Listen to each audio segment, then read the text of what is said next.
Hi, I'm going to talk about a nice topic, which is alcohol as poison. Why we're paying to poison ourselves? Because that's what we do, isn't it? Go to the pub and we buy poison. Why is alcohol so addictive?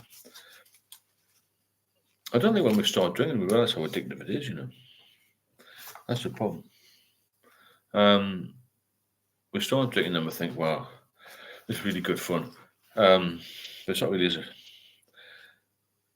It is not good fun. None of it is. Hi, Steve. How are you doing?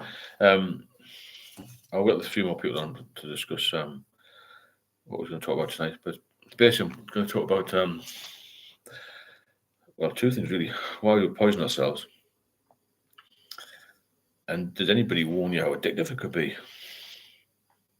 Because I was always warned about other drugs being addictive, but not. Hi, Marita and Brian. Cheers, Brian. Thanks. The addictive power of alcohol is very underrated. Hello, Alex. Brian's Banyan. Hope you're well. Alcohol is incredibly powerful, isn't it? Much more powerful than people realise until it's too late. In some instances, when people have drunk a bit too much and they go, I've got a hangover, withdrawal, I've got a bit of a stomach problem, I've got this and that. But we put up with all these niggles, even though we know that they're causing us issues, don't we? Hi, Kaz. Hope you're well. Missed you last night. Kevin Turner. Hi all. How are you doing? So, did anybody warn you when you're younger of the power of addiction of the alcohol?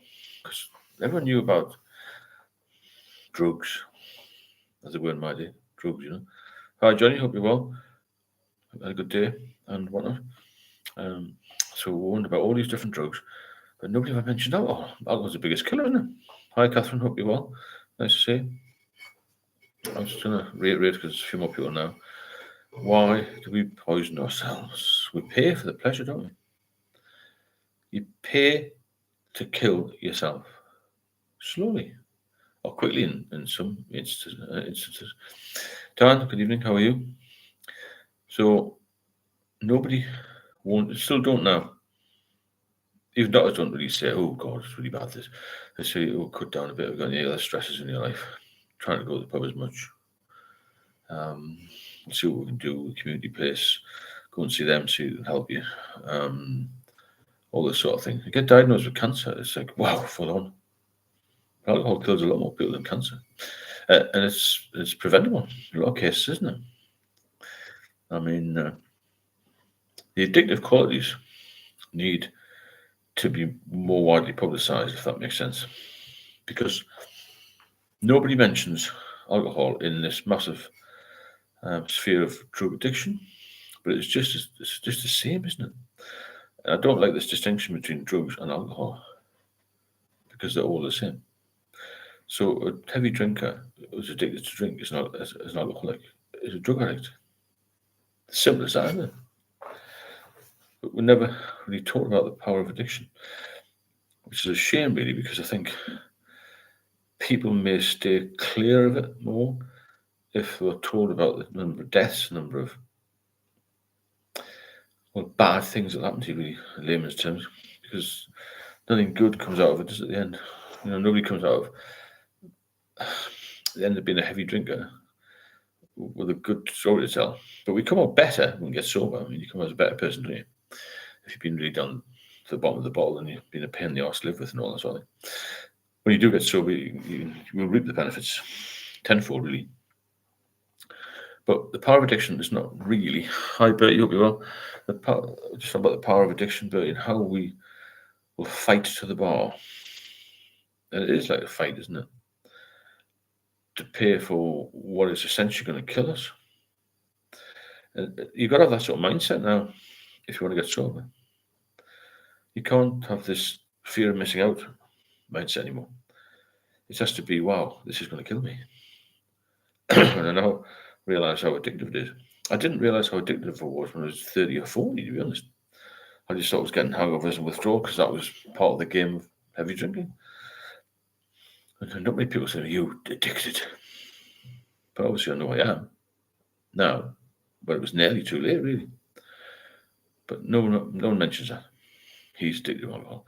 We always thought, and there's still this stereotypical person on the park bench with a brown bag with a bottle of whiskey or something, a bottle of sherry in it, and sitting there. And you do see people like that wandering around the parks, park life, It happens now all the time.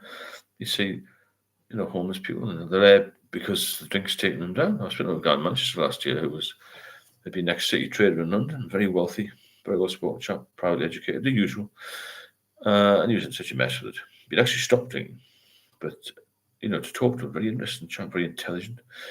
It can kill anybody, and it can rob anybody of their life, and the home, and the marriage, and all this sort of thing. So we need to be very aware of this, and it needs to be a message that's shared.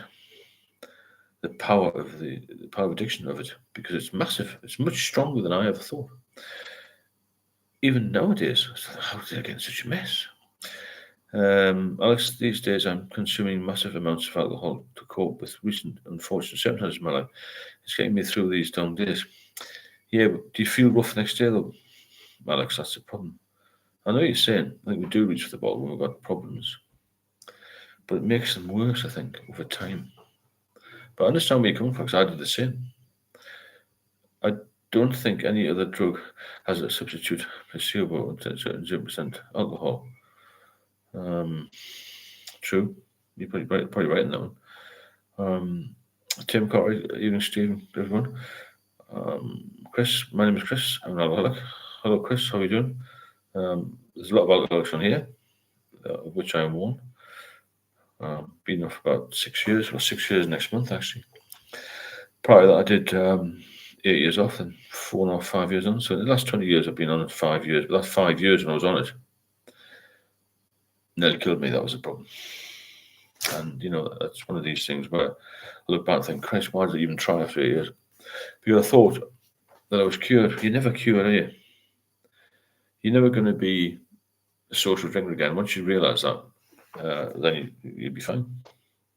The best as you can be. You've got to realise you can't just have one. Once you realise that, I think it's easy after that. Once you get that in your head, once you've stopped, you've got over the withdrawal, you're not going to have a seizure, you get a bit fitter, you got a bit more weight on, and a little bit more healthy, feel better, you sleep a little bit better, you're more relaxed. When you get to that stage and it's all in the head, then nothing's going to happen to you unless you start drinking again, and you make a conscious decision to pick that drink up, don't you? And maybe it's because Alex Rains lives by me on this, he's drinking because of circumstances, and I think that's what happened maybe to me as well, a couple of times. Chris, 40 months sober. Well done, Chris. You've done really well. Car's not had a drink in 3 days. Tremors of ease, but insomnia's ramped up, right up. So tired but can't sleep. Well, if it's good to get 3 days into it. Have you had any other problems, Cars? No sort of seizures, anything like that. I mean, you're doing well. 3 days is good. I couldn't even do 3 hours when I was really suffering in 2019. So to do that is good. Eventually, your sleep pattern will come back. You must eat though as well, and keep hydrated. I know it's easy for me to say now, after years of being sober, but the early days are definitely bad. Most of my early days last time were in hospital. The early days was prior to that, I'd always had diazepam. I've never gone cold turkey. I tried and I had seizures. Frank, how are you doing? Nice to see you. Kevin Turner, binge drinking was my downfall the last 5 years. Non-Monday, Friday, 10 Saturday night, 10 pints on Sunday, film shop Monday, Wednesday. Well, Kevin, that sounds like you can control it, which is a good thing, because you're not drinking all the time. I could have 9 or 10 between 1 p.m. and 4. So, it's not really, reaching for the bottle all the time. So that could be controlled then, Kevin, if you just get your head square a bit, put your mind to it. So, Mara, good evening. So, how are you doing? Bertie, I think 0% alcohol is just daft. It does help some people. But it can be quite expensive as well. If you can get off a cup, you just don't have anything. It's better. Have coffee. That's the best thing for your liver, apparently. According to my doctor, anyway. Ashley Cage, welcome, Chris. So yeah, think of it as a poison. Think of why am I paying to kill myself. Because that's what you're doing, isn't it? You're not paying for it. There's no pleasure in drinking when you are at the point of feeling terrible all the time. You just, I think it's what Marna said in the story, you're just drinking to try and ease the pain of withdrawal. And that's not a good place. People, okay, I take some magnesium. It's 2309 already. There you go. It's, where are you, PP? IP Freely from Jonathan. How are you doing, Jonathan? Catherine? I can't sleep either because my mind is racing. It's terrible. Also, I stayed up all night drinking and my nerves are gone. That's the problem, isn't it? We tend to stay too late and then we can't function the next day, can we? Finland, nice one. So I've never been in Scandinavia. I'd like to go at some point. Actually, kids, good evening, all fresh and well. So thanks very much. Cheers. Get better sleep, don't you? Eat better food and stuff when you're off the booze. If you get some value from these lives, then please feel free to drop a super chat in. It does help the channel grow, keeps us strong, and the algorithm likes it apparently. So it reaches more people basically, and maybe it helps some more people. And also, there's buy me coffee link at the top there if you want to donate something, and we'll keep things current, keep things moving along, and do more of these if they're needed. Finland's not Scandinavian, okay. Where is Finland and what sort of area is that? Europe? I don't know. You're the first person I've ever spoken to from Finland. Kath, I just cannot switch off. I can't see, I can't function, nothing is getting done. Just take it easy then, Kath. I wouldn't worry about the next day because the next day will come along. Just take it easy. As long as you're not drinking, that's the main thing, If you're keeping off the booze and you're doing well, in my book anyway, and the doctors would say, well done. The longer you can stay off, the better. And the sooner your body starts to repair, the better. Because it will, your body will fight for you as long as you treat it with some respect. For years, I never treated mine with any respect. So that's what we all did. We're invincible, but we're not. I've got a couple of clients who I do one-to-one with, and they've got other medical issues, which were made much worse by the fact they drink. Because nothing improves with alcohol. Even if people have got slight minor illnesses, infections, this sort of thing. Even though I've got some liver going, I'm quite robust, as it were. I don't get any flus or any niggly runny noses or anything like that. No colds, nothing like that, which is amazing, really. Considering where I live in the northeast of England, where it's always cold. Mind you, it's been a good summer. That's why I think it's going to be a long winter, and that's why we need to stick on here. Marita, yes, magnesium is good for sleep. I recommend passion flower tea too. That sounds nice. I tell you, I used to put on the pillows, I'm coughing now. Tea trio, that's good. So it's sort of mental thing, isn't it? It clears the sinuses and all that. Bertie, that's good, Cars. Keep it up. I know easier said than done. You're doing well. Well said, Bertie. Yeah, keep going, Cars. I know what you mean about can't switch off. Try and read a book. I know it's hard to do that, mate. To read when you're feeling terrible.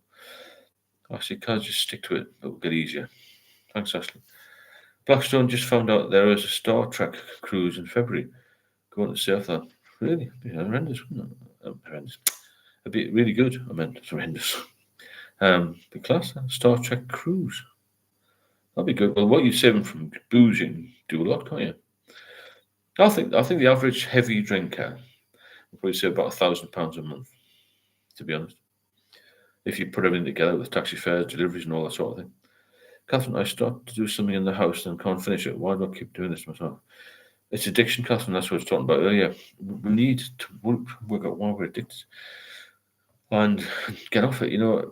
Nobody, even I, don't really understand the power of this alcohol addiction. It's very difficult to work it out. Hello, Anne, how are you doing? Nice to see you. Thanks for your contributions this week. Poo, maybe Scandinavian by culture, but not geographically. Understand? Okay. Nordic, Jonathan says. Okay, Nordic. Excellent. You see, you learn something every day. I do. On here. Fit your tasks sober for a week with the help from Librium. That's good. Where did you get them from? Did you get it from the doctor? Because I couldn't get things like Librium. And quite a few of us on here couldn't get anything. Thanks, Sam, for endorsing that. Well done, Card. I couldn't get Librium. I couldn't get diazepam. I couldn't get anything. all I got was the number to ring. You're welcome, can I just keep battling on? Remember, one day at a time. Finland is Scandinavia, okay? I'm not sure where it is, but it's nice to have people from different countries, isn't it? Different areas across the UK and all that sort of thing. So yeah, the power of addiction is something which I can never work out. If anybody's got an answer to that, I'd be delighted, to be honest, because I think I was addicted quite early, physically and chemically. I mean, not to the buzz or anything. I just felt, wow, this is quite good. This, and then I felt like, wow, I can't get to 9 o'clock at night without going for a drink. I wonder why that is. Now I started in the police force and police service. Now I was called the police force, which is bad. And I met a lot of older people, more serious drinkers really, and I could keep up with them. And that's quite frightening when I look back. My tolerance was massive. I could drink a massive amount of alcohol, beer and lager, and still talk like this. I never got in any trouble, never fell over, anything like that in the early days, Where other people were getting into a mess. I was never like that. For the first few years, I never took any sick leave whatsoever. I used to get letters from the superintendent, well done and no sick leave, because I was super fit. And I didn't have any effects on me. So my tolerance was like great when I thought, oh, I'm doing really well. But looking back, it was dangerous. A high tolerance to alcohol was seen as a bit of a badge of honour years ago. But it's quite a dangerous thing, isn't it? First, I had to plead with the doctor, although I'm not keen to prescribe. No, I did try that a few years ago. They wouldn't give me. I tried 2 different doctors. Yorkshire corrupt system. There's a difference between knowing and reading about it. Yeah, I agree. I agree that. Yeah, I agree. Corrupt system. I couldn't even buy it privately. Well, you could get it off the internet, but you couldn't go through a doctor. Range per name, Alex. Yes, my tolerance is massive too, and I can still function too. And it's so expensive now. That's a problem I had. We can actually function because of the high tolerance, but that's dangerous, isn't it? It was good at the time, but when your body starts to break down, then your tolerance gets lower.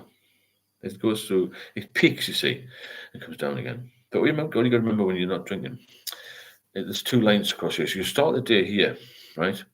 And you think, I'm not going to drink, not going to drink, not going to drink. Okay? And then it's about midday and think, oh, I feel a bit rough, but I'll try and get through it. Then something might happen, a bit of a bad call or something. And I say, no, I might have a drink. When these lines get closer and closer, you've got to push them apart again. I'm not going to have a drink, not going to have a drink. As soon as these lines hit like that, then you're going to have a drink. And you're done in again. So try and keep these 2 things as far apart as you can, if that makes sense. So you've got the not drinking here and the drinking here. Keep them away by positive thoughts like, I was really ill, I don't want to drink, it's going to cost me a fortune, it's going to cost me my marriage, it's going to cost me a house, that sort of thing, People chatting, that's me right now. Yeah, I understand. It's getting these 2 things far apart as possible. Start the day here, by the end of the afternoon, you're there. I mean, that was my problem. Estonian language is almost the same. Okay. Off the geography a bit, yeah. So basically, yeah, the power of addiction is massive. And that's what takes people back on the relapse, isn't it? Expensive to drink in Scandinavian countries. It's expensive to drink in any city now or any town, isn't it? What was it staggered at the number of pubs that are closing in the UK, though? Why do you think that is? Because it's never been cheap to drink, ever. The only places that were cheaper to drink were clubs, subsidised places, Labour clubs, Conservative clubs, sports clubs. We haven't even had a club in most of the police stations in London, a bar, as it were. Xander the Fields, how are you doing? You student, hope you're keeping well. All good, Xander. Thanks. Hope you are too. Dave K. My first night off in months. Good. How are you feeling, Dave?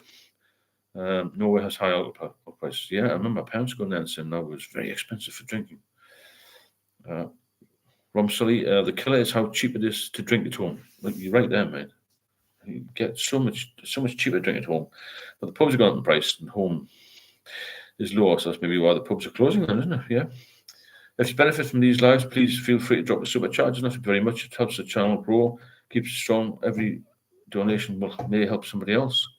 Because we're here to help people, aren't we? We're here to grow the channel as big as we can and get other people involved. And we're all here to be healthy and happy. That's the main thing, isn't it? Get as many people healthy and off the booze. It's killing too many people, and the numbers are rising every year, year on year. There's also Buy Me a Coffee link at the top there. It was pinned at the top because the channel isn't monetized, so it flows well. So if you can drop something in, I'll be grateful. Dave, get anxious and doubt our sleep.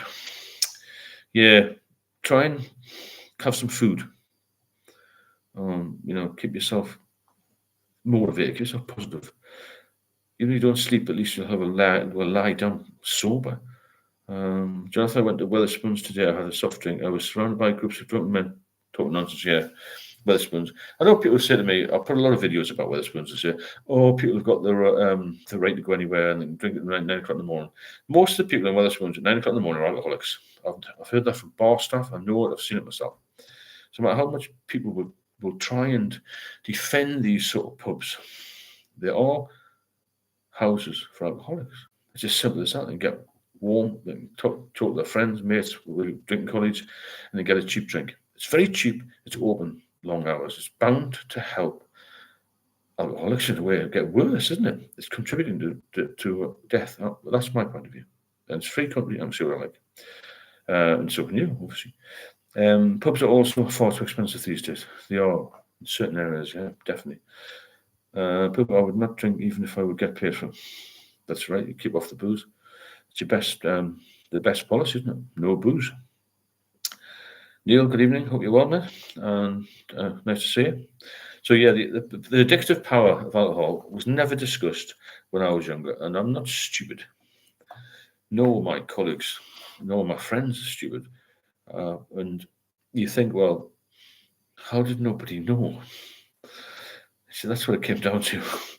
I never knew any alcoholics when I was younger, you see. I knew heavy drinkers. But when you get older, that's when people start to fall off a bit. You go to more funerals and weddings, aren't you? So my drinking was cheap in the Navy. At one time, it was compulsory to drink a pint of rum a day, and that was right. Jeez, that's a lot. Thanks, Neil. A quarter of a pint of rum. Fucking hell. What the hell is that? I've never had spirits. I've tried the odd gin and that, but never really took them. Actually, I agree, Stu. Do you think it's better that they have somewhere than be isolated at home, drinking more? I don't know. I think if you're out and out alcoholic, then you're going to drink anywhere. But I'm on about people who go to Wetherspoons. I've got a couple of friends, colleagues, not colleagues, acquaintances, who drink Wetherspoon purely because it's cheap and they drink twice as much. So it could lead on to other things. An alcoholic will find booze anywhere. I used to hide it. I get it from anywhere. So I was desperate. But I'm on about turning a heavy drinker into an alcoholic. I think the transition from that, if that makes sense. If I'm eating chocolate to replace the sugar, I used to eat a lot of chocolate. I still have some chocolate at night. But again, that's a habit, isn't it? I drink Guinness Zero. If I can't get out, I go away quite a lot with my partner. Go to Europe. You can't get Guinness Zero anywhere other than Dublin. Well, in Europe, I've seen. And I think, oh God, I must have a few 0%. They don't do anything for me, but it's a habit of having a little drink, isn't it? That's Lamb's Navy rum might be, yeah. Alex, a quarter of a pint is minuscule.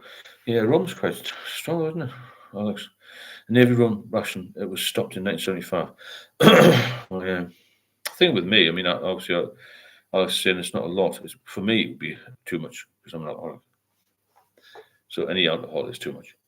I'm not being totally purist, but I wouldn't want to drink anymore now. But it was massive in the 70s, 80s, and 90s.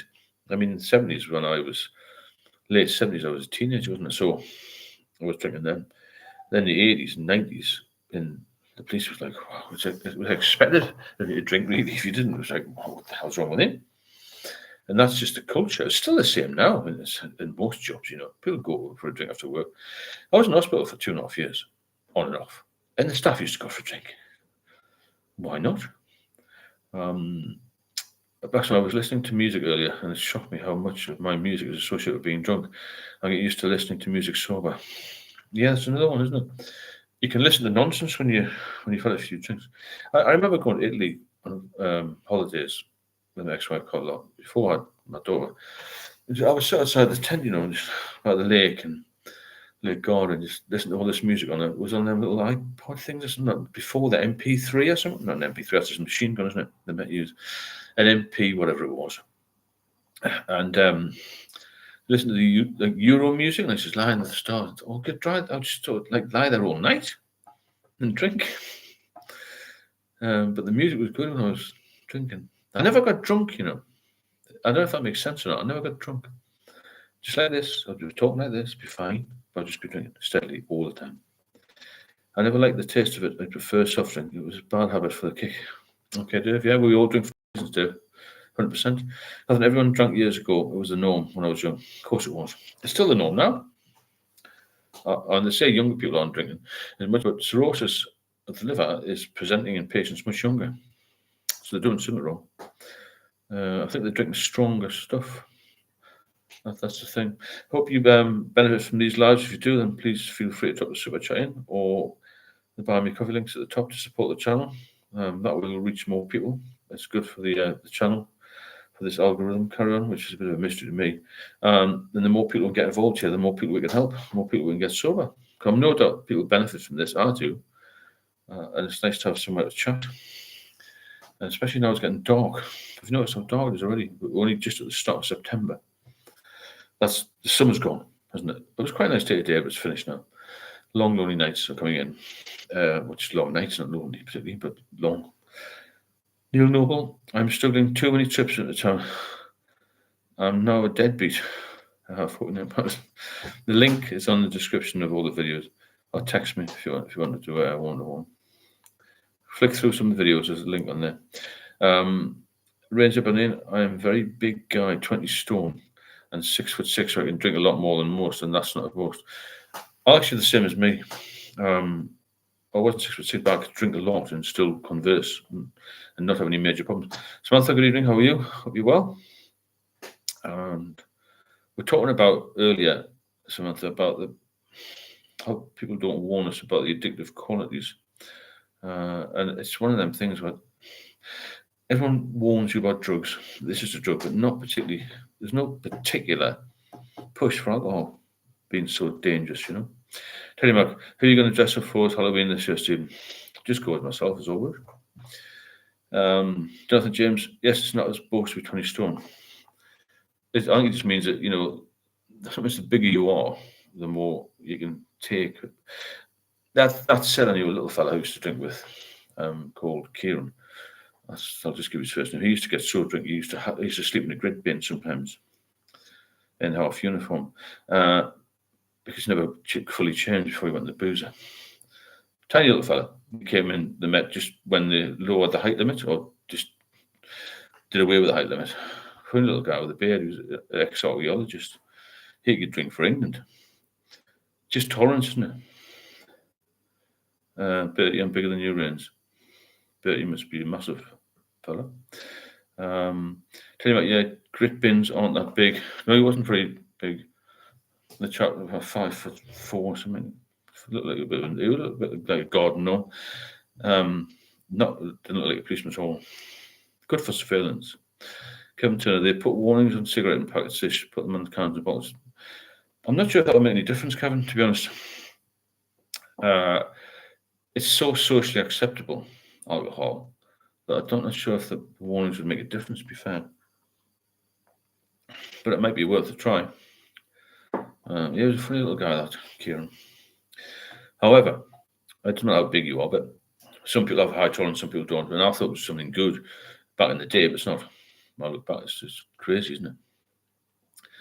Tom Cunningham, I smoke doesn't deter me. Of course not. Once you're addicted to something, nothing will deter you, unless you have a very strong woman behind you who's going to look after you, which I have, thankfully, but a lot of people don't have support. And, you've got to think every day, I'm not going to have a drink.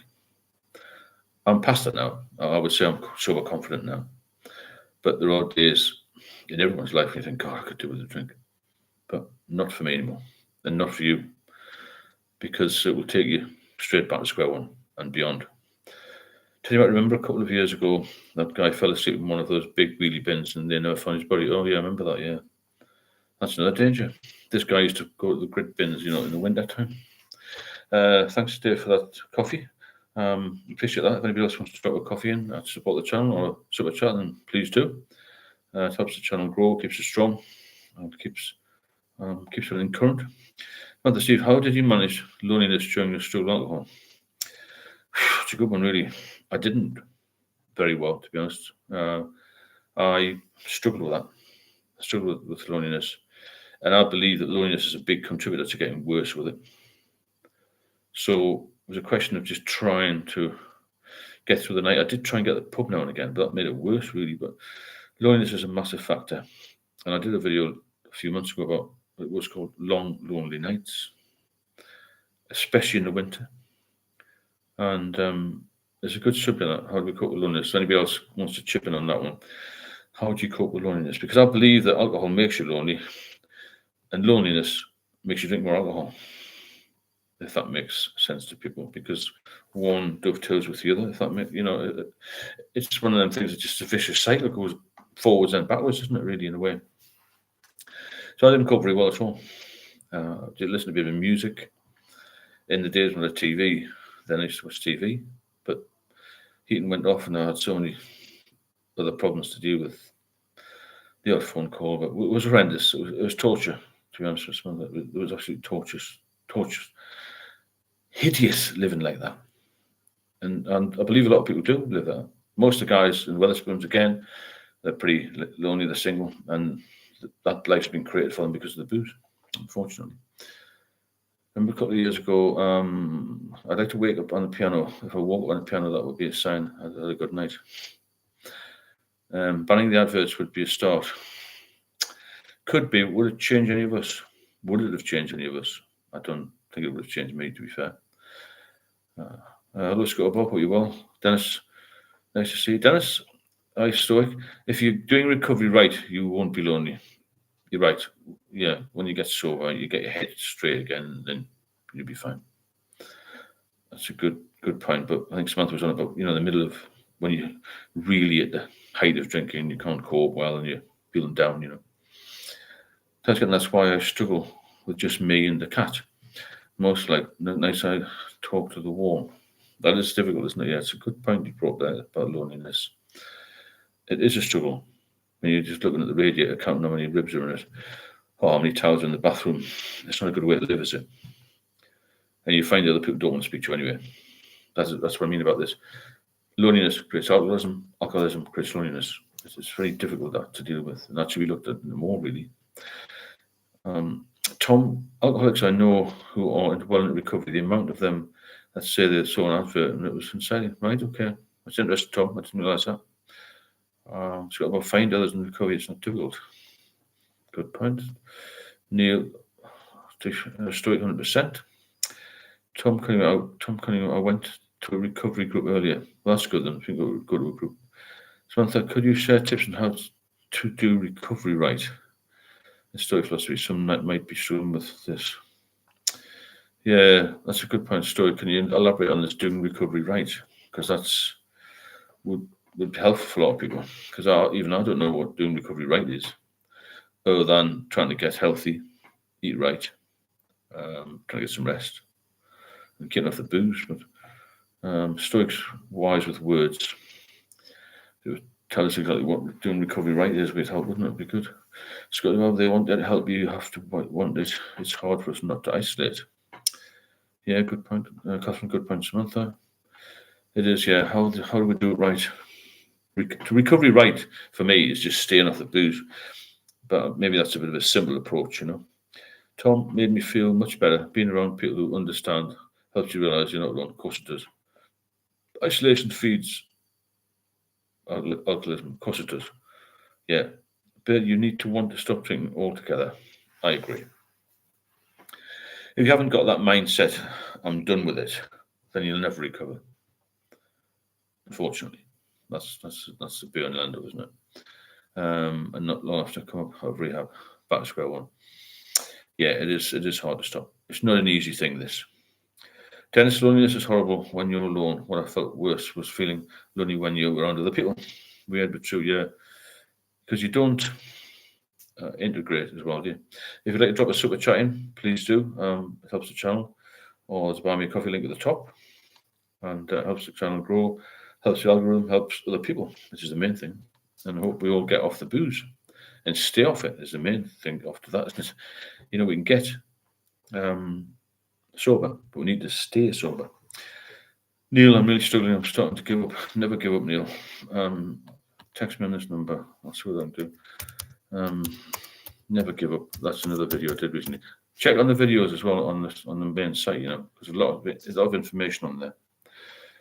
Blackstone could call this channel Never Spoons. That's a good one, yeah. Stoic Samantha, you have to love yourself again. Yeah. Know that you deserve to be in control of your life. If you love yourself, you will stop poisoning yourself. Separation is key. Awareness is vital. Yeah, good point. Yeah, you've got to be aware of what you're doing, haven't you? Stoic, I can be in a room full of people and feel alone. I know what you mean. When you're drinking, you feel detached anyway, don't you? So Stoic said to put recovery in action, you have to love yourself again, and you know, get off the booze. Separation is vital. It's key. It's very true, that, yeah.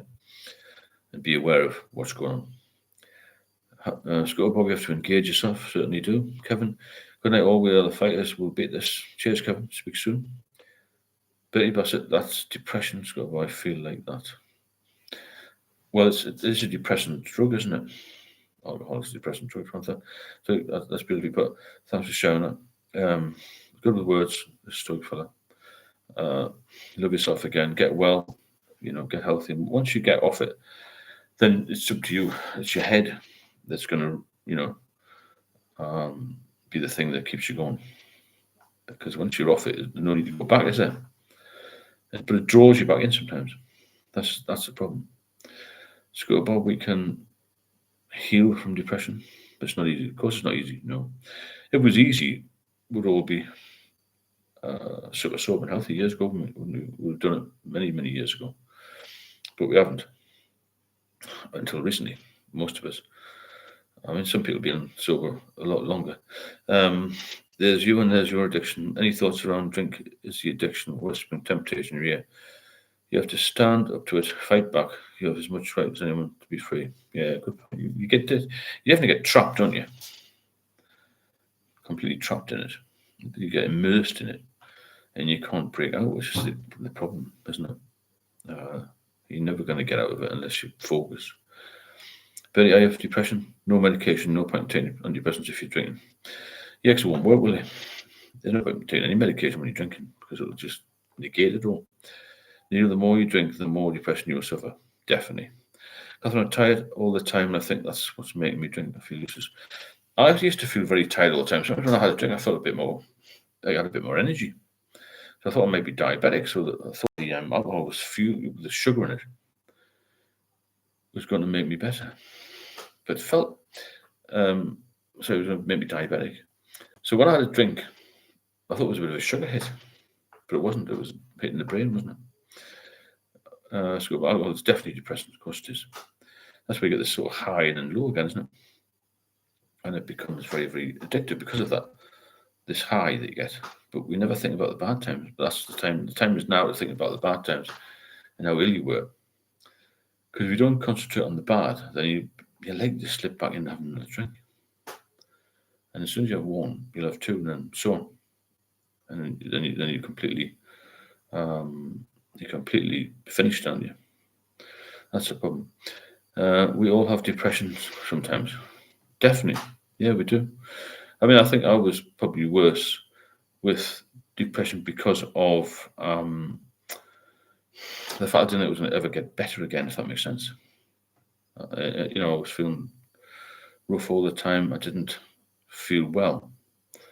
And I thought, wow, I'm never going to get right again. And so it brings you down. It's like it's a chronic illness, isn't it? It's been going for years and years, and you think, wow, I can't deal with this. Hey, Steve, it does give me a sugar rush. It does, yeah. So that's why quite a lot of alcoholics become diabetic. Fortunately, I wasn't, but I can see that, because of the sugar levels. Scott, I can see it coming, the depression. Yeah, a lot of people get very down. I mean, that's why you've got a lot of suicides linked to alcohol, isn't it? A lot of early deaths because of it. Ellis 1920, I did 5 months sober from December. Was back in it May for 3 months, nothing heavy now, offered again. 4 weeks now, just couldn't handle the hangover, anxiety, amplified with vapes and financial cost. No, off again, right? But you got to stay off it, Ellis. That's the key, isn't it? You got to stay off it. Now you're off it, then it's in the head, isn't it? It's up to you to stay off it. That's the thing. Watch an old movie, do something you like. Definitely take your mind off it. Bertie, you're diabetic. Yeah, a lot of people are who are heavy drinkers are diabetic as well. Well, I think it's down to the sugar content in certain drinks. Well, all alcohol's got sugar in it, isn't it? Good job, buddy. Dan, it's so easy for your brain to forget the hell you went through once you're on the straight and narrow. Good point. Yeah, you do forget, don't you? And that's, I think, more so you think that you're cured. And you think, wow, I can have a drink again. But you remember it was so good, don't you? I'll be all right this time. Even though you weren't all right the 25 times before when you tried to stop, you know. Yes, Dan, for sure. Depression is a very low, constant thing that lasts for months or years. It's not sometimes. Yeah, that's what you're saying, Alex. It lasts for months or years. Got you? So you mean it's there all the time? It wasn't there all the time with me, man. It was just there when I was feeling really ill. Now, as soon as I got started to get well again, I've never been depressed. So I suppose we're all different, aren't we? Very lots of health problems, all down to alcohol. But diabetes on both sides of my family. Yeah, it's more genetic, isn't it? Thanks for sharing that, Bertie. True, down, we forget the misery. Ellis 1920, I've never felt better, thought clearer. When sober, I never craved it or had a dependency, anything, just could never have a couple of pints on a night out. That's the problem, isn't it? You want more. You can never go for one. If you like us, 1 or 2, that's not good. It's going to be 20, isn't it? But depression is a serious mental health condition. Not talking about having a bad day. Yeah, I understand where you come from. It is. It's bad. It is a massive factor with alcoholics. Get down, get depressed, and get pissed off with life. Really, doesn't it? That can happen at any time when you're drinking. But when you get sober, that should lift. It certainly did with me. I just felt, wow, I went to hospital, I'm coming out again, I'm not getting any better. What's the future hold and that sort of thing. And I was, basically at the bottom of the bottom, mentally and physically. And when you get that low, then you're struggling, aren't you? So what gets serious is not the blues. Yeah, I see what you mean. Well, it goes hand in hand with alcohol, doesn't it? I mean, I don't know about you, but not many alcoholics I've spoken to are happy because it's a day-to-day struggle. It's a full-time job being an alcoholic. We've talked about this before. I mean, trying to hide the booze, trying to hide the problems from everybody. And, if you spend as much time running a business as you did trying to hide alcohol from people and trying to be a functional alcoholic, the job of being a functional alcoholic is incredibly hard because you're one step away from being an alcoholic. You better just admitting the fact you're an alcoholic and get on with it. Because pretend that you're just managing is it takes every waking minute, doesn't it? And you don't see properly thinking about the worry you've got trying to hide it and trying to mask it and trying to get to work and all the rest of it. All the anxiety you're going to get in public transport and getting to work, or people looking at me, the paranoia, all that sort of thing that people get, It's not good at all, is it? Right, next. Oh, yeah. Somebody put a question here. The turning point. What made you finally stop? I think mine was being told I was going to die. I don't. Your take on this is, what made you finally stop? It's a good question, that, because everyone has a turning point where they think, "Well, I've got to stop now," even though you've tried numerous times to stop and failed. There's something which will happen. You think, "Well, I've got to stop now." Carl's black dog snapping at your heels. 100%. Yeah, there's always something there, isn't there? So, depression is caused by drinking, trauma, stress, etc. You have to address the causes. Good point. Dennis, while drinking, I never understood the quote, 1 day at a time. Always thought if I get sober when I pass 3 or 6 months, but I'll be fine. Now, 5 years later, I'm still doing 1 day at a time. Yeah, that's the only way to do it, Dennis, isn't it? When you've been backwards and forwards with it, a few times, you realise that it's not something you can go back to. And one day at a time will keep you in check, basically. That's the thing. However, I do 2 days at a time, it's quicker. Yeah. Understand where you come from, Jonathan. 1 day at a time means living 1 day at a time. I suppose it does, yeah. But just think yourself, I've managed to not drink again for another day. If you can break it down like that, it's even better. Especially if you've got cravings. Well, I managed another day. And as you get more into sobriety, it'll become easier, Everything will become easier. Very, very hard to get to the root of problems: drinking, anxiety, depression. Hard to know what the root is linked to. Yeah, I still think, Billy, that's a bit of a habit that goes into addiction. That's the thing. It's good while we're living the day. So, what made you finally stop? Is the question. With me, it was when the doctor said, if you drink again, you'll die within 6 months. And I'll think, well, I've been really ill. I think back those days when I was really ill and think, God, I can't drink again. It's as simple as that. And once you realise that, you won't drink again. And once you're off it, safely off it, or you pass the sort of seizure withdrawal stage, then you will start to get stronger.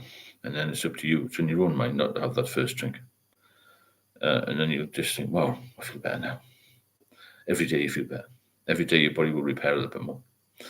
Your liver will get better function, and you'll feel better. K35, you'll never be free. Maybe not in your head, yeah, maybe not. Nice see on here. You'll never be free of the addiction because it's caught up with you. Maybe you've gone too far with it, but don't let it beat you. That's the thing, isn't it? Don't let it beat you down, because it will come back very easily if you allow it to. And the easiest thing in the world is to go for a drink, isn't it? I'll have another drink. I'm going to have another can of beer. Bertie, I guarantee you have issues. Like all of us, it's more than just milk and drink. You're probably right. Yeah, there's got to be some. There's always a story behind the story, isn't it? That's the thing. If you'd like to drop a super chat in to benefit the channel, please do. I'll also buy me a coffee link at the top there. We're aiming to help as many people as possible, so we can keep the channel going as strong as possible. We can help more people to get well and to get healthy. And that's what we're here for, isn't it? Why would we like poisoning ourselves? It's true. There's got to be something behind it, isn't it? Ellis 1920. Some of the lads in my block army or colleagues went on a 2-day bender over the weekend. Wasted all of the money in Sunday dying in bed. What a waste of a day. Sounds bad, but made me feel great about myself. Well, that's the thing, yeah.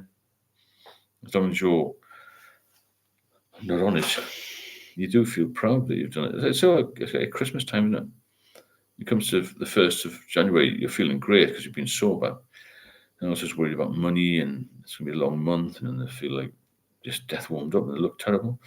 But because I do have issues drinking, and everything comes with drinking. Well, that's it, yeah. It's terrible, isn't it?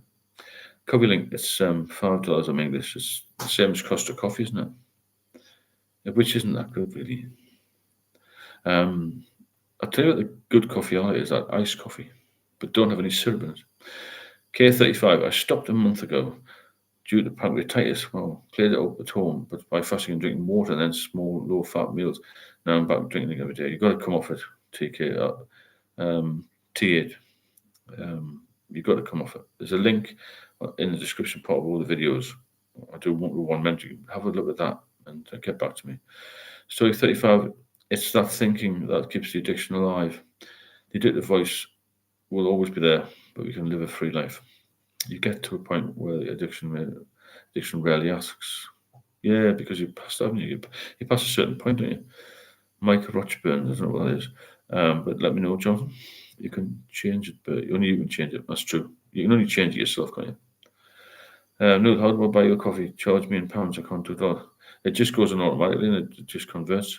If you hit the link and just stick one coffee in, that'll do. That's how it works now. It's easy enough to do. You don't have to do anything with exchange rate. But thanks again if you managed to do that. I appreciate it. So in the end, I was so sick and tired of the same old routine. Relapsing, drinking, relapsing. I know what you're saying. And the withdrawals, I put my hands up and said, it's beating me. I need out, live or die. Something's like, yeah, it was a bit like me, that. You can't do it. You end up worn down. It wears you down completely. So yeah, Neil, just go to the link and it'll take you through. K35, no problem at all. Scoreboard, gotta go. Have a best day or struggling and only trying your best. Yeah, thanks, Go, for your input again. Always welcome and being interesting. So yeah, what made you stop? I know there's a lot of comments coming in, but I'd like to answer if we can. Cheers, Scoreboard. But only you can change it, yes, but it's supposed to be supporting people, so that makes no sense. Yeah, you've got to look after yourself first, though. That's the thing. Look after yourself first. Just 1 month for me tomorrow, and one of the best things is having dreams when I sleep. I haven't done that in years. Lemon water helps too, and the gang here. Thanks, James. Appreciate that. Yeah, look after yourself, and your body will repair. As simple as that. So, Scott Bob. Good night, Scott Bob.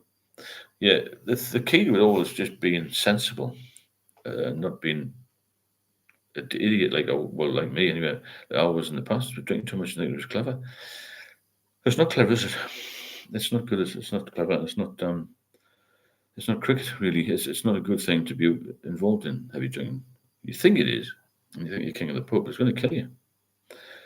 And like I said earlier, who actually pays for poison? Alcoholics and drug addicts, which we're all drug addicts, aren't we? If you drink alcohol, you're drinking a drug. I'm sure you're a drug addict. Simple as that. There's no difference in my book.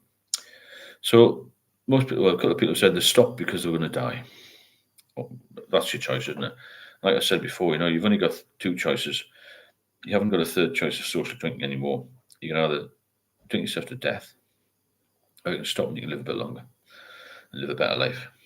Because if you don't do that, you're going to end up in hospital and in a mortuary very, very soon. Problem drinkers don't last long. If they do, they tend to be disabled otherwise, but it's your decision. The group will help you, but make the decision to stop. We can't make it for you. Exactly, Neil, yeah. We're all individuals here. We're here to help, but there's only you can stop yourself drinking. Nobody else can help you with that, Somebody asked you, what happens to your body after quitting alcohol? Well, first of all, go into shock, wouldn't it? If you quit too soon, you're not on any medication, you've got to take it really easy. But like we're talking here about a few weeks later when you start to improve, the first thing that'll improve is the way you feel. You feel a little bit better, you'll be able to sleep a little bit better, you'll be eating better. Your mental health will be a lot better. You'll have more clarity. You won't have memory loss. And then things will get better long term. Your liver will repair. Hopefully, your levels of your chance of any pancreatitis and that sort of thing will be lower. You'll help your cancer risk. All these things are positive. Do a bit more exercise. Just everything will be better when you stop drinking, because all you're doing at the moment is putting poison in your body, and your body can't cope, especially as you get older and you're drinking regularly, because you're hammering it all the time and never gets a chance to repair. And that's the difficulty, isn't it? I just mentioned that sleep improvement. Yeah, it's a massive difference. And having a peace of mind without alcohol, being able to relax without a drink, is probably one of the major benefits, I would say. Feeling better, feeling you've got a bit more peace in your life, because an alcoholic's life is total chaos. The anxiety of worrying about, have I got enough to drink? Where will I get the drink from? Have I got enough money to get it? How can I get out? During the winter it was worse for me. I think, how can I walk on the ice? I couldn't walk on the ice. I couldn't even walk a few yards, because it was, when the frost was there and the ice was there, or when it snowed, will the taxi get to the house to pick me up? Will I be able to get some supplies? Will the delivery people come? All this sort of thing. It's all going on in your mind. So instead of having 3 or 4 things to think about, you've got 300 or 400, and that creates chaos in your mind, and chaos in your life, and you don't have time to do anything else or think about anything else other than drink. It's horrendous the way your mind works, especially if you're an overthinker anyway. Nutrition, again, another question. We all know what good nutrition is: fresh fruit and veg, and plenty of protein, isn't it? Obviously, plenty of water, and keep hydrating yourself, because dehydration is very bad as well for the body in general. You've got to have this focus. So you cannot, because a lot of people say, "How do you stop?" You only stop by having this mindset of, I can't drink. I don't want to drink. I want to be a better person. That's the main thing, isn't it? Very much, I can't find the inspiration I crave. I want to see who I've become. I already know I'm a deadbeat. No, you're not a deadbeat. Nobody is. We think that we're in the throes of it all, but nobody's a deadbeat. Don't let it be. That's the thing. It can't control you, but don't let it. You've got to fight back. Eventually, like Samantha said, just put your hands up and say, well, maybe I can't do it anymore. I'm going to have to get myself put together, get sober and move on. Because if you don't do that, then you will not last long. If you do last a bit longer, then your quality of life is going to be very, very poor. Very poor. Another question here about, it's all about health, these questions are going, skin aging and the benefits of sobriety. Well, your skin will improve. You'll look and feel better. You will look less old than you did when you were drinking. Alcoholics always look older. They're grey, some of them, don't they? I've got a mate who, he didn't take the advice I was given a few years ago, and he's gone yellow. He's only 53. He's going to die soon. He said, the consultant said, oh, you can have the old glass of wine. Consultants don't say that when you've got problems. They say, don't drink again. And he wouldn't take the warning, so 5-6 years later, he's completely knackered, And it just will not. It doesn't take any prisoners, like I said the other night in that video. It can kill anybody, can't it? It can kill anybody. So you've got to have this reason. You must have this reason to stop. If you can't stop, try and get some help. And keep pushing it. Keep pushing the doctors. Because if you don't, you get into a total mess. As I was, and a lot of you have been as well. And the only thing, or the biggest thing, is not a relapse. I think that's the killer. Relapse. When you've been off for a while, it's so bad. You're 10 times worse your withdrawals every time you do it. And you admit that you're with dehydration emergency. Not a thirsty or however, emergency dehydration. Near death. If you did, you'll never ever forget. The pain is indescribable. Jeez, that would happen to you, Dennis. That sounds horrendous. K35. I desperately want to quit in the mornings. But by 3 p.m. I can miss myself otherwise. 3 p.m. is the time it turns around. Any tips for that? That's what I mean about these two things. This is you in the morning, right? And that's 3 o'clock. Keep these far apart as possible. As long as you don't cross, you'll be fine. So, Mara, Steve, some people just haven't got enough willpower through no fault of their own. That's a good point. Willpower. That's really got to be strong. The drink has knocked the stuffing out of them. It's so frustrating that good people are left on the sidelines. I agree. I don't think it's taken seriously enough by society, to be fair. And that's where I was a few years ago. Just left to float around. Stoic, Neil Noble, if you were a deadbeat, you wouldn't be here. That's true. You're a fighter. You haven't given up. Recognise the fight in you, not the losses. You've stood up every time you've fallen down. Yeah, good point. Anybody who's on here has made a big effort to get here, if that makes sense. A lot of people just run away. I know lots of alcoholics who say they don't drink too much. And lots of them are starting to fail fast.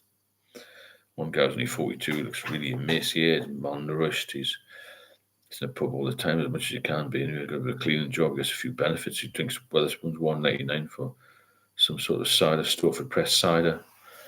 And he just drinks all the time. Goes in at 2 o'clock, there at about 10.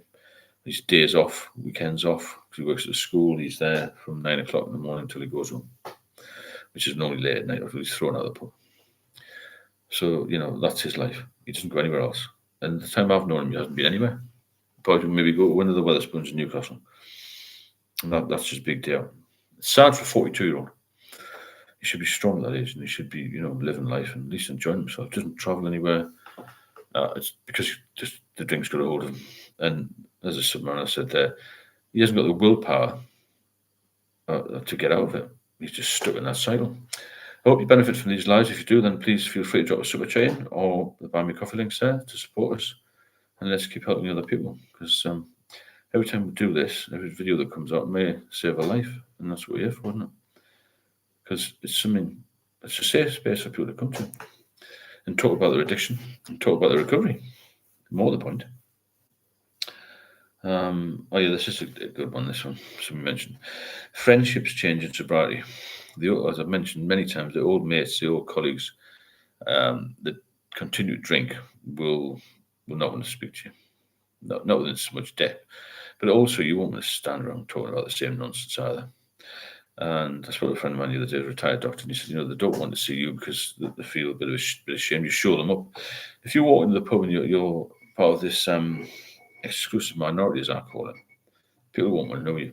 They have of this burning desire to get out of this hole they're in, but they can't do it. They've got the willpower, they've got the means, they just don't want to stop. They're taking the easy route out. To carry on drinking is the easy route, you see. The stop is very hard, and it can be very difficult to stop.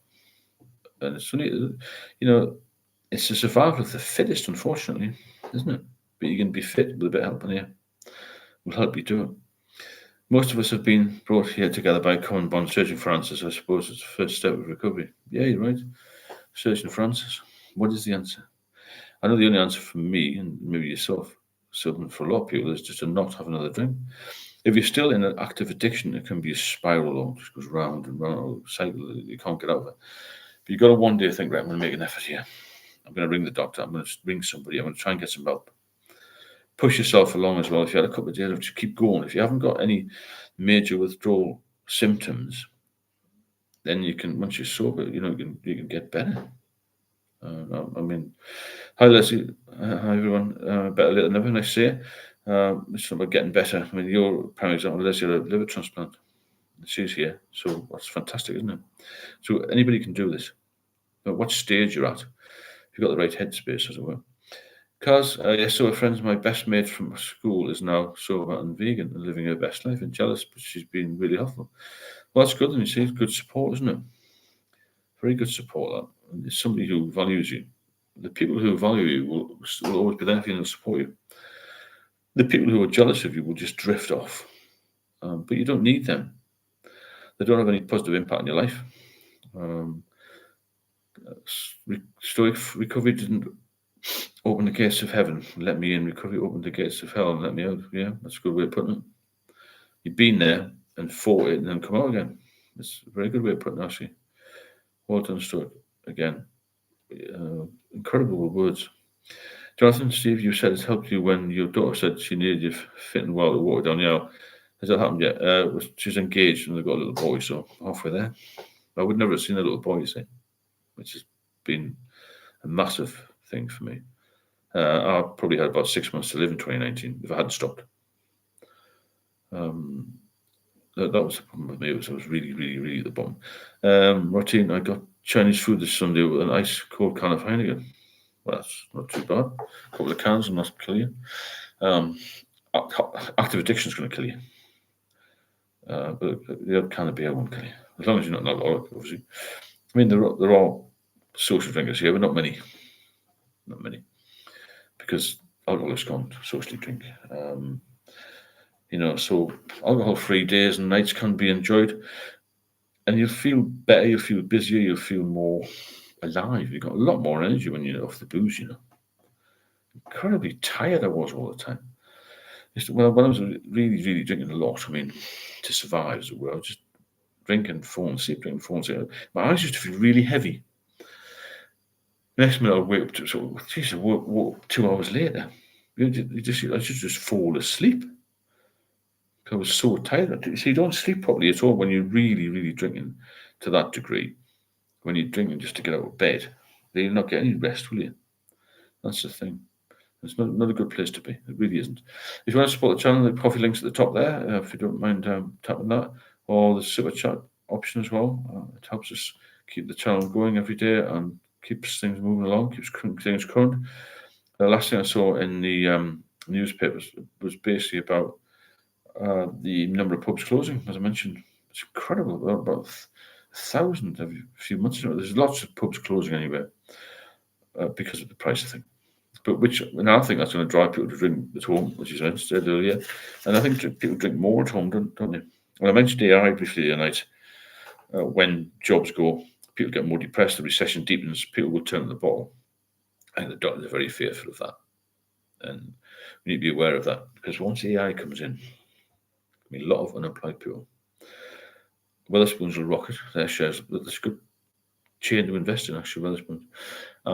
And then it'll be all guns blazing for the NHS, unfortunately, because that's one of the things that happened during COVID, isn't it? More people drank more, and a lot of people died because of alcohol hepatitis, which is where you've been steady drinking, and then you get more booze on top of that, and which can lead to early death. It's horrendous, isn't it? So really, you've got to be very aware of what's going on in the world as well, and what's going on around you.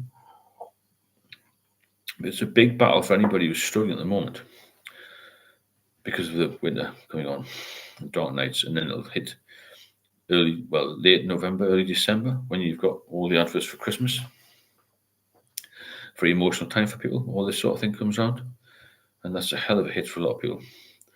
And it's a big relapse time, winter time, Christmas in general. So those gates of hell will always be open, calling you back in for eternity. That's the problem, isn't it? Yes, someone mentions that. We're not far from the gates of hell, going back again. It's just got to keep out of it.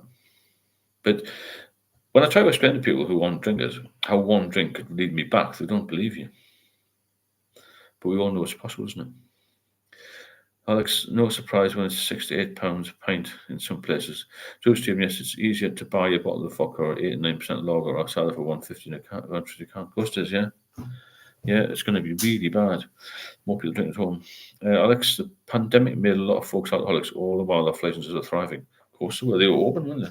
As a necessity, as it were. But I missed that, as I said before. I've been in hospital most of the time over COVID. But I think it can come back. Not COVID, but something similar, which could be AI. It'd be worse because it'd be long term. When these jobs go, it's going to be a long term problem. 61 people on is pretty good, that, from Monday night, 10 o'clock. Alex, 1978, £3 a beer and £3 a beer. £3 a beer, £3 of Chris, £100 in the Ruby Club. Yeah, it's mad, isn't it? Stoic, similar, of course, but it's our choice. Whether I listen to it, always stay strong. I'll never trade my life now for the life then. No, I couldn't do that either. I couldn't go back. Not for an hour. Because it was hideous. It was torture. It was the worst time of my life. I never thought I could get out of it. And when you get to that point, you're never going to escape from it. It's just, you just feel like you're never going to break out. You're never going to get free. And it's bloody awful, isn't it? You can't live like that without hanging over your head all the time. And that's when you get this control. That's when your mind gets wrecked and you get tired all the time. You're worried, your anxiety's through the roof and all that sort of thing. It's not good at all. I never enjoyed that last spell of drinking I had between 2014 and 2019. It's the worst time of my life, I think, because I thought I was going to lose my life as well. And nobody wants to get to that point. And that's what happens to people, unfortunately, if they drink too much. It's quite a simple process, isn't it? You drink a little bit, you drink a bit more, you drink a bit more, you become a heavy drinker. Then you become a heavy drinker, and you know you're a heavy drinker. You still don't get any help. Then you get a stage 4, as I would call it, when you're just falling off the edge of the cliff and you can't get back again because you've started to have hair of the dog, maybe one now and again, and drink in the morning. Then you start to be a top drinker, and then you're pretty much gone. Then you're just drinking because your body needs it to feel any better, really. James, Netflix, YouTube, fridge full of cold ones, all under 20 quid. No kicking out time. Why would you go to the pub to be robbed? Good point. Yeah. I mean, I used to go to the pub. I mean, I wasn't really short of money when I was in London. I mean, I could afford a few pints, but I went for the social side and to get away from my partner as well. That was one of the reasons I went to the pub. I could have drunk in the house, yeah, but I didn't really drink in the house that much. I drank in the house a lot when I moved north, but not particularly in the south. I used to like the pub atmosphere in London, So when I started, good to hear that. Keep the fight. Don't let your guard down. I did that after 9 years sober. Yeah, it's incredible how we can fall foul of something, and then 9 years sober, it's just wiped off with you're back to the square one. 9 years, all that. It's not hard work.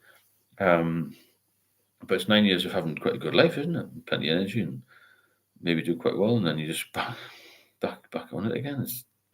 It's mad how it happens so quick. James, you can smoke indoors. Of course you can if you want to smoke, all the time. You can do what you like, can't you? But I did like the pub because of the social side and the fact I felt free, if that makes sense. But that's coming back on another subject, really, isn't it? Somebody has to hear alcohol and workplace performance. I don't think a functioning alcoholic can actually work properly. And I don't think really a functioning alcoholic is a very good phrase, but you can't function properly, can you, if you're an alcoholic? The function you're doing is sort of striving for average, really, isn't it? And you think you've done a good job just by getting to work because you feel so rough and you had such a bad hangover, all this sort of thing. So functional alcoholic is a bit of a strange description, to be fair. So XMR, the longest I did before relapse was 7 months. I can't imagine how 9 years felt. I'm glad you're back here, mate. Yeah, definitely was horrendous. I did 8 years and it was like, wow, what's happened to that guy? He was fine. One day now he's back to the drink. Unbelievable. Cars, Netflix and YouTube has been my saviour experience, and radio was good, yeah, for me. Julie Bryant, there's no such thing. I've tried. Okay. No such thing as, what's that? Is that social drinking, you mean, Julie? Can you expand on that if you don't mind? Nice to see you here. So yeah, workplace performance. You cannot work properly if you're a drinker, heavy drinker. People will know because people aren't stupid. And you come in, you haven't ironed your shirt properly, or you haven't had a shave properly, or you haven't done your makeup as women, and this all the sort of thing. People will know. You'll be late sometimes, always running just on time, a bit flushed maybe, a bit panicky, trying to get away as early as you can, not having a cup of tea because you're shaking too much, all these sort of things, Gypsy Catcher, good evening, how are you? Hope you're well. Anybody that wants to leave a super chatting, please, because these lives are on most nights now, and or a coffee just to support the channel, and please do. So, Julia, there's no saying I've tried. I presume you mean social drinking. People will know from the massive sweating. Yeah, sweats as well. That's a good point. I've tried being a functional alcoholic. You're right. You don't actually function. Oh, see, Julia. Yeah. No, you can't, can you? Because you're struggling all the time, and you don't sleep properly the night before you got to go to work, either, do you? Because you can't even drive properly. You can't even walk properly. You can't do anything properly. If you're in this functional alcoholic phase, you just cannot. You've got no ambition. Your whole day, your whole reason for being, your whole raison d'etre, as it were, is just to get through the day without incident and make sure you get paid, and then go get some more drink. As soon as you get that first couple of drinks, get the door locked, then your little box of a house with a program to live in, then you feel better. And then as soon as you look at the clock again, it's midnight, and you think, oh, God, I've got to go to bed now. You don't sleep properly until the whole saga begins again. So it's drink after work, try and have something to eat, have a restless, horrendous sleep, tossing and turning, sweating. Wait until the next day, think, God, I feel so bad, I can't go to work. Shall I ring sick again? Shall I take some annual leave? Get going to work, feeling horrendous again. This goes on and on, and always thinking, I'm not going to have a drink tonight. Tomorrow will be another day, and it never ever changes.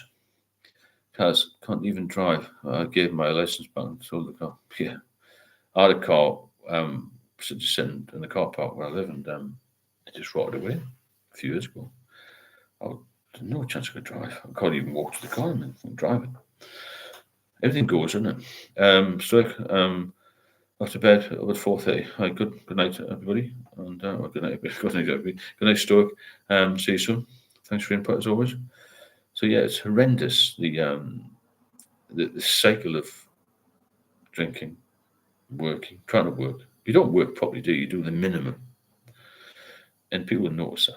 You miss out on promotions, you miss out on side moves at work, you miss out on overtime, you miss out on life. You can't have a cup of coffee, like I said, you can't even stick to the toilet, have a drink, and all this sort of thing. You panic about work, and next day's even worse, isn't it? And it never gets any better. But you hope, don't you? You hope that night you just have two, and you get home and you think, actually, there's another couple of cans in the back of the car. So you go out of the car and get another couple of cans in. Or you might even go to the late night shop and get a few more. Get some delivered nowadays. I mean, it's easy to say I'm not drinking tomorrow when I'm drunk. Yes, that's the thing, isn't it? When you've had a few drinks, you think, oh, I'm not drinking tomorrow. But you need, don't you? That's the problem, Julie. You get so used to it, then you want to drink. Thanks for that coffee. I appreciate that. If anybody else wants to donate to the channel, please hit the coffee link, which is pinned at the top there. Or there's a super chat facility on here. Don't have to be a lot. It just keeps the channel strong and keeps us moving along. Now, Julie's right there. There isn't an easy way to say you're not drinking, other than when you've had a drink. It's hard to do, isn't it? After bed too for lovely dreamy Kip. All right, thanks, James. Speak soon. You need to be very strong with this. You've got to have a lot of willpower to keep get off the booze long term. And only you can do it. Jim Sketcher, how do we prepare for stressful times when sober so that we don't turn to booze when we're under pressure? You've got to have this thought: I'm not going to drink because I've got pressure. If I do drink, it's going to take me right back to square one. It's going to kill me in the end, and it's going to make me feel terrible. It's going to make me feel ill, and and it's going to take you, as Stoic said earlier, to the gates of hell, which is not a good place to be, is it? But it's a very good question. How do we prepare for it? You can't prepare, unfortunately. You just got to be strong. That's the thing. You can't say, "Well, I'm going to just do this," and you can just. All you can think is, "I'm not going to pick up that first drink," because you know it's going to take you back to less than square one. It's going to ruin all of the time you've done looking after yourself and eating properly and stuff like that, which is natural to eat normally. But as an alcoholic, you don't really want to eat, so you've done a lot of work to get that period of sobriety. You don't want to knacker it all again by having a first drink. So I believe that medical intervention is probably the best way to start your journey of sobriety. I agree with that, but I couldn't get it last time. That's why I ended up in hospital, seriously ill. But I agree, medical interventions definitely will get you off the booze with a less painful withdrawal. Julie, I drink between 6 to 12 cans of Foster's a night, one a day, and I've had enough. Don't know how to stop. Okay, I do want to one thing. If you text, I don't know which country you're in, but if you text this number, get in touch with me. I'll go through a couple of things with you.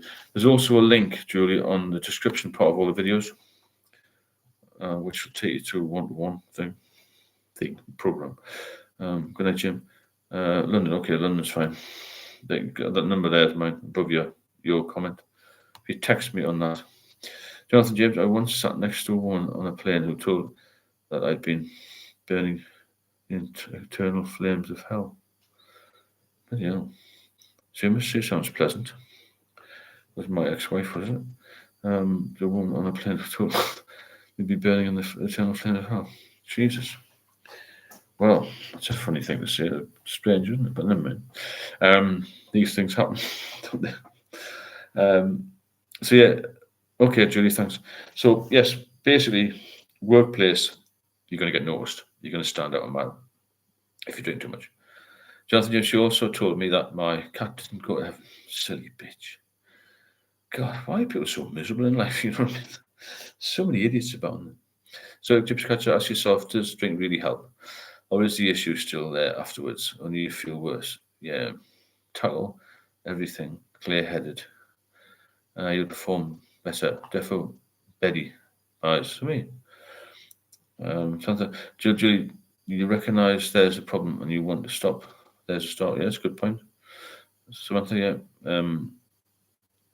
If you recognise that, then at least you realise you've got issues. And to reach out is the first thing. You've come on here, which is good, isn't it? Thanks, Samantha. Jonathan James, on the upside, she said that I was polite and had a nice accent, but she said you're going to be burning hell. Tomorrow, Jonathan James, upgrade to club class next time. Well, just get away from that dodgy woman. Yes, anybody who's recognised there's a problem and they want to stop, that's a good start, because you need to stop. Because if you don't, it just gets worse. It will get worse day by day. And soon days turn into weeks, and weeks turn into months, and months into years. And life goes very quickly. And I was listening to one of these Instagram things today, and we were interviewing much older people. And, one of them said, I wish I'd just taken life a bit easier. Because we're all running around like lunatics under all this pressure. Some of us are drinking too much. And we've got to take things slower and calm everything down a little bit. But if you don't, life will fly by. And you get in this trench. If you drink too much, your mental health will fail. Then your physical health will fail. And you grow old very quickly. Breathe slower, breathe deeper, breathe longer in the morning. And enjoy the day. You only do that when you get sober. But keep positive is the main thing in life. If you're not positive, you'll just flake away. But yeah, text me the number. We'll try and get some help for you. So Jonathan James, upgrade the club class. Yeah, I've got that. Yeah. But you got stress to deal with sober, can't cope with it, but you can when you decide to drink. I was the other way around. I couldn't cope with stress when I drank, even though I initially thought I could, if that makes sense. just sort of life affairs. But life will always have hurdles, and if you have a problem with life, you will drink. Yeah, you will unless you get off it. But you can't get off it because the problems that you have in life won't be as catastrophic as you think. Rains went by Neon Alex. I think it's interesting, Steve. You were mostly a beer drinker as an alcoholic. I would drink anything I could get my hands on. Were you the same? No, I'd never drunk spirits. I used to drink premium lagers, pills, the odd cider, but very rarely. And then in the end, I was drinking Guinness because I thought it had some nutritional qualities, which it doesn't really. So sort of Stella, Guinness, that sort of thing. Nothing. Well, I didn't drink any wine. Rains, I would drink anything but my poison was vodka. Yeah, a lot of people go to vodka, so don't they? A lot of people reach for vodka.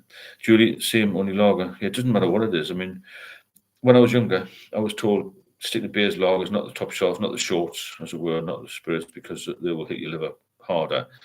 But alcohol of any kind, whether it's lager, Guinness, otherwise, it all has the same ethanol. Some ethanol in it will eventually hit the liver. If you're giving it enough hammer, then it's going to cause you issues, The only thing I think with spirits is it may have more of a quicker effect, whereas the beer and lager drinkers may take longer to have issues, but it's still going to catch up with you at some point. Rains are going I'm the same, so yeah, it's very difficult, isn't it? Some people can just drink anything. I've heard of people drinking mouthwashes and all sorts, which seems a bit extreme. Well, it is extreme, isn't it? You've got to just not have any. But yeah, Julia, it can be lager, can be any beers, can be Guinness, and could be anything at all. A lot of people drink wine now. The fellas drink wine, aren't they? I mean, I don't know anybody who drank wine in my era. Men, anyway. Men. Women drink more. Women's death rate from alcohol has massively increased, 35% in the last 5 years, which is a huge increase. Because they're drinking more regularly, especially in stressful jobs. You just got to go into any Asda, Tesco, whatever, superstores. Between 5 and 7 at night, you see people running around. In the shop, they'll grab a meal for one or two, maybe, and then they'll always have some alcohol. Any day of the week. Because I love wine, but it's expensive for me. Yeah, it's not good for you because you're gonna have this detox. And you've got to go. Once you're sober, you'll be fine. Life will be much better. So it's strange. I seem to have this routine that 2 cups of coffee before I start drinking. Right? That's interesting because coffee is good for you. If you'd anybody like to leave a coffee, think about the coffee. Drop a donation, and the coffee link is at the top there, pinned there. Or if you want to leave a super chat, please do. It doesn't have to be a lot. It helps the channel grow, and we're getting quite strong now. I've had quite a lot of people on tonight for Monday, so it's a lot of new people as well, which is good. Because always 2 cups. Yeah, it's strange. I don't know how you have coffee first. I see, when I was really, really bad with alcohol, I didn't drink anything else but alcohol, or lager, or Guinness. And I didn't have any water, really. So I was conscious. I suppose I was dehydrated in a way. Coughing up yellow bile and all sorts of carrying. But because I was so fit when I was younger, I didn't have any other issues, which is good. That's why I've survived. I'm good health now, apparently, according to the doctors. So you can survive, but what you do today will help you tomorrow, if that makes sense. If you get off it sooner rather than later, then your quality of life will be much, much better. And that's the key, isn't it? So, 45 empty bottles of vodka. That was 2 black bin liners every month. Horrendous looking bad. Wow. A lot of vodka, isn't it? 45 bottles a month. That's a lot of spirit, isn't it? A lot of white spirit going down. But I've heard a lot of alcoholics do change to vodka for various reasons. It could be hidden, didn't have a lot of smell, all that sort of thing. But I did try it, but it wasn't for me. Even though I wasn't drinking a lot, in the end, I was still having a can and sip. If I don't know what vodka, I would have died much younger, I think. I wouldn't have lasted long at all, because it wasn't my thing. But certainly the lager, the beer will kill you. Not good at all. So basically, the thing is to want to do something, to stick with it, and to be consistent. That's the key. No more coffee, Julie. No more coffee. Oh yeah. No more alcohol's the key, isn't it? No alcohol's the key. I just think at the end of the day, we're all different people. We have different reasons to get off the booze, but the number one reason you got to get off is for your health. Because without your health, then you're completely snookered on it. Because when your liver is failing, you feel so ill. You do, yeah, but it can be brought back, yeah. It's fantastic, isn't it? Cars, oh gosh, just clearing the throat, the rubbish. I had to do that last week. 8 bottles of Frosty Jacksons, a couple of boxes of Country Manor Perry, whole block bag. Jesus Christ. Wow. It's a lot of stuff, isn't it? The clearing the bins. It's like when you're abroad, you hear the nightclub skips being emptied. That's what my bin was like. Unbelievable, absolutely incredible. Okay, I think we'll wrap up for tonight. Thanks for everybody for being here. Touching on quite a few good subjects there. Got a couple of new people. Julie, get in touch. Anybody else wants to get in touch with me, I'll give you the number if you want any subjects covered next time. And then let's keep growing the group and keep getting stronger and stronger. Church party summer, we have 2 recycling bins full of wine, sour, and prosecco bottles every 2. Jesus, a lot of stuff, isn't it? So we'll catch you all hopefully tomorrow, Thursday. Sorry, well, not Thursday, it's Tuesday tomorrow, isn't it? Yeah. Good night, Bertie. Good night, Catherine. I'll speak to you soon. Any problems, you know where I am. There's a link on the videos. And keep looking at the channel. There's always a new video on there. And do lives. There's an ebook. We do one-to-one mentoring if anyone's struggling. And thanks for all being here, and thanks for all your support as always. And for another quite lively chat, which is good, isn't it? And don't do anything silly. And if you're off the booze, don't reach for the drink, Because it was a mass mixture, something I could get 1.5 litres optic bottles from the club. Jeez. Mary didn't stop, you were stopped. You were trying to warn us not to go that far. But some of us go, yeah, you're right, you were stopped, really, yeah. Stopped my tracks by my health, wasn't it? So yeah, it's one of those things. We have to get strong and be willing to stop and, get some peace of mind back. Because without that, when your mind fails, your body's going to fail, isn't it?